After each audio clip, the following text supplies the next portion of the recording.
Повеќе од 6 години граѓаните исклучени од топлификација талкаат по судовите поради неисплатени давачки за парно што не го користат. Обвинуваат дека сметките што им стасуваат се копии, а не оригинали, бидејќи никогаш не склучиле никаков договор. Демонстративно денеска застанаа пред Врховниот суд и побараа одговорност. Ова е 180-тиот протест на граѓанското здружение Но Пасаран.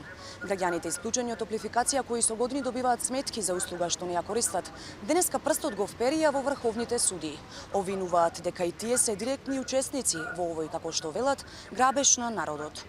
Граѓаните во неколку наврати се жалеле до сите судови во земјава, а денеска побараа оставки од судиите вклучени во споровите, бидејќи, како што велат, врз основа на неверодостојни документи носеле решенија против граѓаните. Оставките ги бараме поради прикривање на незаконското работење на 25 судии на Основен суд 2, непостапување по барањата на граѓаните со учество во нивното рекетирање и осиромашување со цел да овозможат профити на одредени криминални компании. Да си ги свикаат своите совети и да конечно настапат како вистинска трета независна самостојна власт во Република Македонија. Со овој проблем се соочуваат повеќе од 10.000 скопски семејства, во чии станови минуваат цевки од топлификационата мрежа.